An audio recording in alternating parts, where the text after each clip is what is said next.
Jenna. So here I am again with another video blog, and this video blog is for week 10, lesson 5. The question I chose to answer is Dali or Kahlo? Why? So I think that both of these artists have beautiful pieces and that they are just really different in styles. A lot of Kahlo's pieces look like they're like portraits, and then Dali's work is kind of all over the place. But I think that I prefer Dali's compared to Kahlo's. Dali's paintings involve a variety of different pieces, but they complement one another to create one meaningful piece. It's kind of like a puzzle, it reminds me like. So you have like all these different pieces and you have to figure out how they all go together and just how to join them to create one expressive like work of art basically. So using the different pieces in his paintings, it's kind of up to everyone's own interpretation of what like the key piece in the painting is and what to focus on, like the symbolism for that piece of that painting. So being a Spanish painter, his paintings included a lot of symbolism with his culture, and at the time period being the great Surrealism movement, which was one of the references in my blog that I cited, an artistic movement that had a lasting impact on painting, sculpture, literature, photography, and film. This movement studied Sigmund Freud, who was basically most known, kind of like the master of the unconscious mind.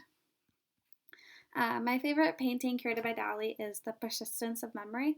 Like I stated earlier, the painters in that movement studied Sigmund Freud and used him almost as like a reference for their work.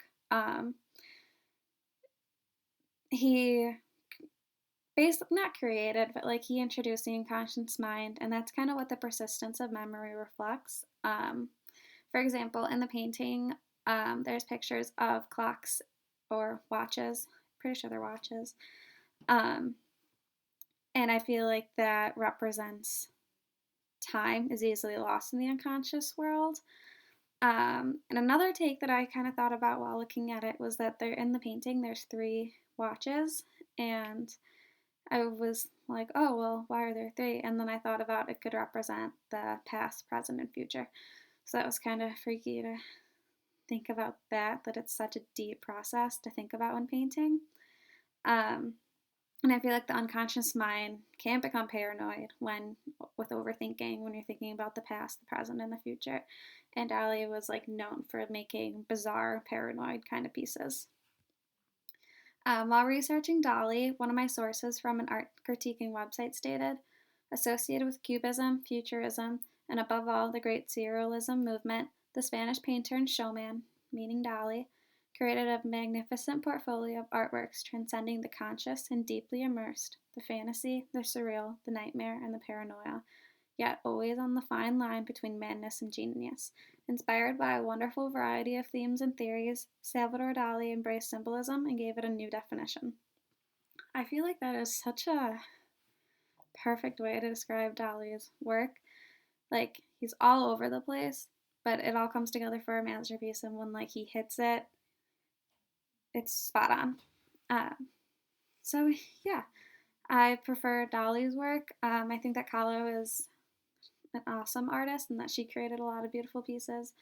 But I think that Dali's speaks more to me because you take all the different pieces of his paintings and make it one. So that is it for this video blog. And then in my actual blog, I attached all of my sources and references. And I also attached my question for next week. And I attached the picture, or the painting, The Persistence of Memory. So that's it. Okay, thanks.